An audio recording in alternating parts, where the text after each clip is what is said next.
L'histoire de Jean-Jacques Pierre le Puissant est l'histoire d'une parisien typique. Mais pour un Américain, sa vie typique parisienne est une vie très intéressante. Comme vous et moi, les résidents d'Indianapolis, Milwaukee et autres villes banales américaines, Jean-Jacques Pierre le Puy travaille dans un bureau d'assurance.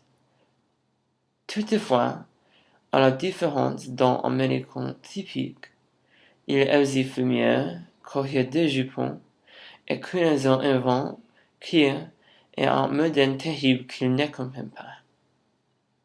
Nous avons du peu et nous sommes contents quand nous travaillons moins que 8 heures par jour. D'un autre côté, c'est un homme de l'usine. Il arrive à son emploi entre 10 et 11 heures du matin, et à 11 heures, il commence son déjeuner de 4 heures.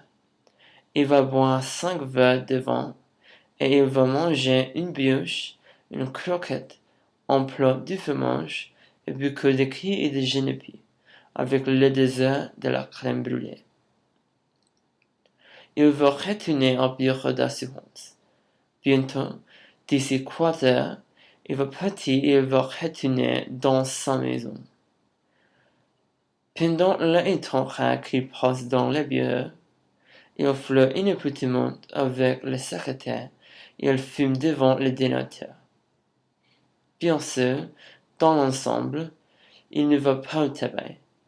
Comme la majorité des Français, il y a moins 43 semaines de vacances chacun.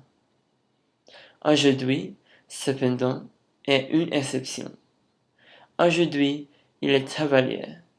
Il est proche 10 heures du matin. Bientôt, son se lèvera et nous allons apprendre comme une façon typique vie.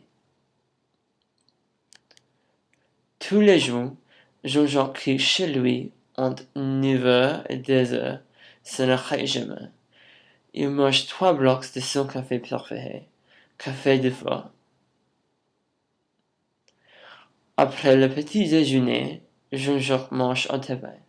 En général, il prend la route panoramique. Il arrive toujours au travail à 10h30. Son bureau domine un petit parc. Jean-Jacques aime beaucoup le parc et il regarde par la fenêtre et il rêve. Enfin, Jean-Jacques est un peu célèbre pour ce petit déjeuner.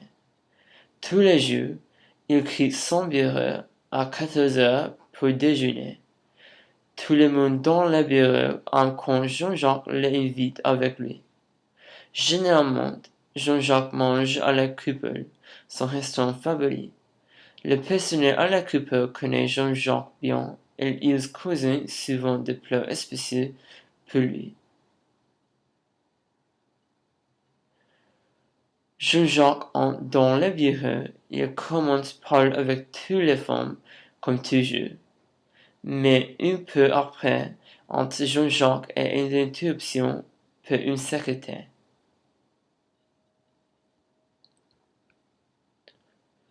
Jean-Jacques est très heureux de son voyage, et pour la préparation, il passe le reste du jour à écouter de la musique de Lady Gaga et regarder de Jersey Shore dans son appartement. Jean-Jacques, plus rapidement que jamais, se lève, se brosse les dents, s'habille, attrape sa valise et quitte son appartement sans regarder en arrière. Il prend un taxi pour l'aéroport. Il court à la grille du vol et finalement il monte l'avion.